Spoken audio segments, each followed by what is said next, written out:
Hi everyone, welcome to pen paper TNPSC. So இந்த question என்ன அப்படின்னா ஒரு பர்சன்டேஜ் ரிலேட்டட் கான்செப்ட் தான். ஸோ இந்த மாதிரியான கேள்வி ஏற்கனவே பல முறை டிஎன்பிஎஸ்சியில் கேட்டிருக்காங்க. ஸோ அது என்ன கான்செப்ட் அப்படின்னா ஃபஸ்ட்டு கொஷினை படிச்சிடுறேன், அதுக்கப்புறம் என்னங்கிறத ஒரு பேசிக்கான எக்ஸாம்பிள் வச்சு சொல்லிடுறேன், அதுக்கப்புறம் இந்த கொஷினை சால்வ் பண்ணுவோம். ஏ என்பவர் அதிகபட்ச மதிப்பெண்ணில் 33% பெற்றதால் தேர்ச்சி பெறுவதற்கு 15 மதிப்பெண்கள் குறைவாக பெற்றார். ஓகேவா, குறைவாக பெற்றார்.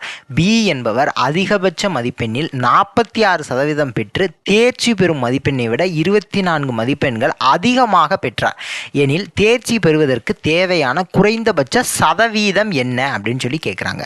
ஸோ இப்போ என்ன அப்படின்னா ஃபஸ்ட் நான் சிம்பிளாக ஒரு கான்செப்ட் வச்சு எக்ஸ்பிளைன் பண்ணிடுறேன். இப்போ ஒரு பரீட்சை 100 மார்க்குக்கு நடக்குது. அப்போ மேக்ஸிமம் பர்சன்டேஜ் 100%. அப்போ 100% அப்படிங்கிறது 100 மார்க்கு. அப்போ ஒருத்தவங்க 30% வாங்குறாங்க. 30% அப்படின்னா எவ்வளோ மார்க்கு? 30 மார்க்கு. ஏன்னா 100 மார்க்குக்கு தான் எக்ஸாம். அப்போ 100%ங்கிறது 100 மார்க் அப்படின்னா 30%ங்கிறது 30 மார்க்கு. அப்போ 35 மார்க் அப்படிங்கிறது பாஸ்ன்னு வச்சுக்குவோம். 35 மார்க் அப்படிங்கிறது பாஸ் அப்படின்னு நம்ம வச்சுக்கிட்டோம். அப்படின்னா ஒருத்தவங்க 30% மார்க் எடுத்து அவங்க 5 மார்க்கில் ஃபெயில் ஆகிறாங்க. 5 மார்க்கில் அவங்க ஃபெயில் ஆகிறாங்க. ஏன்னா 30 மார்க் எடுத்திருக்காங்க. 30%ங்கிறது 30 மார்க் எடுத்திருக்காங்க. அப்போ அவங்க 5 மார்க்கில் ஃபெயில் ஆகிறாங்க. இதே இது இன்னொருத்தவங்க 45% எடுத்திருக்காங்க. 45% அப்படின்னா 45 மார்க். 45 மார்க் எடுத்து அவங்க 10 மார்க்கு அதிகமாக வாங்கியிருக்காங்க பாஸ் மார்க்கை காட்டியும். 10 மார்க் அதிகமாக வாங்கியிருக்காங்க பாஸ் மார்க்கை காட்டியும். அப்போ பாஸ் மார்க் 35, அதை காட்டி 10 மார்க் அதிகமாக வாங்கியிருக்காங்க. ஸோ இப்போ கேள்வி என்ன அப்படின்னா இந்த 100ன்னு இருக்கா, இந்த 100ன்னு இருக்குது, இதை கேட்கலாம். இப்போ 100ங்கிற இடத்துல ஒருவேளை 200 அப்படின்னு சொல்லியிருந்தாங்கன்னா இங்கே 30% அப்படிங்கிறது 60 மார்க்காக மாறும். அப்போ எல்லாமே மாறும்ல. அப்போ ஒருவேளை இதை கேட்கலாம், இல்லை இதை கொடுத்துட்டு ஸோ என்னென்னலாம் கேள்வியாக வர வாய்ப்பு இருக்குது, இந்த மேக்ஸிமம் மார்க் எவ்வளவு அப்படின்னு சொல்லி கேட்கலாம். அந்த பரீட்சையினுடைய மொத்த மதிப்பெண், அதிகபட்ச மதிப்பெண், மேக்ஸிமம் மார்க் எவ்வளோ, அந்த பரீட்சை எத்தனை மார்க்குக்கு வைக்கிறாங்க அப்படின்னு சொல்லி கேள்வி கேட்கலாம். இல்லை இந்த பர்சன்டேஜை கொடுத்துட்டு இந்த மார்க்கு இந்த இதை கேட்கலாம். இதில் ஏதாவது ஒரு கேள்வியாக வரலாம். இல்லை இந்த பாஸ் மார்க் எவ்வளவு, இல்லை பாஸ் பர்சன்டேஜ் இங்கே 35%ன்னு சொன்னோமா, அப்போ 35 மார்க் 35%. அப்போ இதில் ஏதாவது ஒன்று கேள்வியாக கேட்கலாம். இல்லை இந்த 45% 45 மார்க்குன்னு இருந்துச்சுல, ஸோ இதில் ஏதாவது கேள்வி. ஸோ இந்த மாதிரி இந்த விஷயங்களில் ஏதோ மற்ற விஷயங்களை கொடுத்துட்டு ஏதோ ஒன்று கேள்வியாக கேட்கலாம். ஸோ பேசிக்காக இவ்வளோ தான். ஸோ கான்செப்ட்டும் புரியணும். அப்போ 100 மார்க் அப்படின்னா 100%. அந்த எவ்வளோ மார்க் அப்படிங்கிறது அதுதான் முழுமையான சதவீதம் 100%. அதில் இவ்வளோ பர்சன்டேஜ் எடுத்துகிட்டு இவ்வளோ மார்க்கு கம்மியாக வாங்கினதுனால அவங்க ஃபெயில் ஆகிட்டாங்க. இவ்வளோ மார்க் பாஸ் மார்க்கை காட்டியும் அவங்க கம்மியாக வாங்கியிருக்காங்கன்னு சொல்லி கொடுப்பாங்க.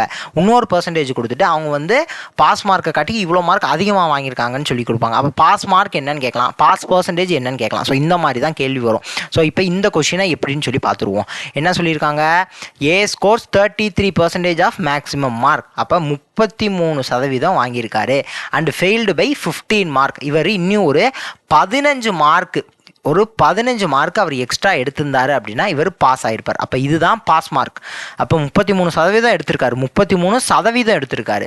அன்னியும் ஒரு 15 மார்க் எக்ஸ்ட்ரா எடுத்திருந்தாரு அப்படின்னா அவர் பாஸ் ஆகிருப்பார். இப்போ 33%ங்கிறது எவ்வளோ மார்க் அப்படிங்கிறது எனக்கு தெரியாது, அதனால் நான் 33% வச்சுக்கிறேன். ஆனால் 15 மார்க் எக்ஸ்ட்ரா எடுத்திருந்தால் அவர் பாஸ்.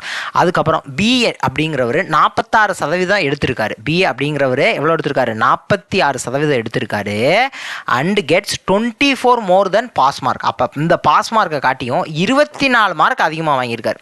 24 மார்க்கு அதிகமாக வாங்கியிருக்காரு. அப்போ the necessary minimum percentage required for pass. அப்போ இந்த பாஸ் பர்சன்டேஜ் எவ்வளோன்னு சொல்லி கேட்குறாங்க. பாஸ் மார்க்கு கேட்கல, பாஸ் பர்சன்டேஜ் கேட்குறாங்க.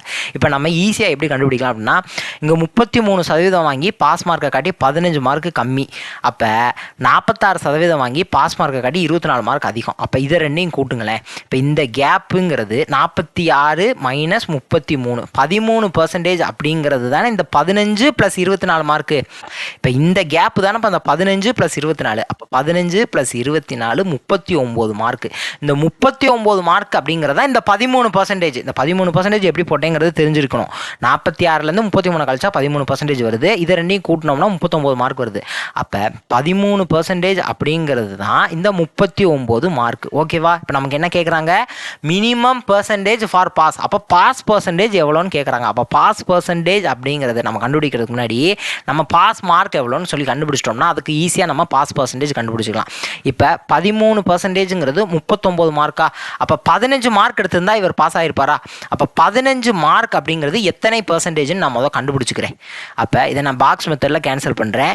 அப்போ என்ன ஆகும் அப்படின்னா இங்கே 1 இங்கே 3ஆல் கேன்சல் பண்ணுவேன். இப்போ இங்கே வந்து இப்போ நம்ம என்ன கண்டுபிடிக்கணும், இந்த 15 மார்க்குங்கிறது தான் எத்தனை பர்சன்டேஜ் அப்படின்னு கண்டுபிடிக்கணும். அப்போ இதை நான் கேன்சல் பண்ணேன்னா 5ன்னு வரும். அப்போ x = 5 அப்படின்னு வரும். அப்போ இந்த 15 மார்க் அப்படிங்கிறது 5%. 15 மார்க் அப்படிங்கிறது எத்தனை பர்சன்டேஜ்? 5%. அப்போ 33 ப்ளஸ் ஒரு 5% வாங்கியிருந்தாரு அப்படின்னா அதுதான் பாஸ் பர்சன்டேஜ். அப்போ 33 ப்ளஸ் ஒரு 5%ங்கிறது பாஸ் பர்சன்டேஜ். அப்போ 38% அப்படிங்கிறது தான் பாஸ் பர்சன்டேஜ். ஸோ ஆன்சர் இதுக்கு 38%. What is the minimum percentage required for pass? Pass ஆகிறதுக்கு, தேர்ச்சி பெறுவதற்கு மினிமம் பர்சன்டேஜ் எவ்வளவு அப்படின்னா 38% வாங்கியிருந்தா அவர் பாஸ் ஆகிருப்பார். ஒருவேளை what the necessary minimum mark required for pass, இங்கே மார்க் அப்படிங்கிற வார்த்தை வந்துச்சு அப்படின்னா நம்ம எப்படி யோசிக்கணும்னா வேற மாதிரி யோசிக்கணும். இந்த 38% அப்படிங்கிறது எவ்வளோ மார்க்குன்னு சொல்லி கண்டுபிடிக்கணும். இப்போ இங்கே நம்ம என்னன்னு பார்த்துருந்தோம், இங்கே வந்து நம்ம இங்கே பார்க்குறப்பயோ வந்து 13% 39 மார்க்குன்னு சொல்லி நான் கண்டுபிடிச்சிருந்தேன்னா அப்போ 38% எவ்வளோ மார்க்குன்னு சொல்லி நான் கண்டுபிடிச்சேன், அதை ஆன்சராக கொடுக்கணும். அவ்வளோதான், சிம்பிள். ஸோ நெக்ஸ்ட் வீடியோவில் பார்க்கலாம். Thank you to all. தேங்க்யூ.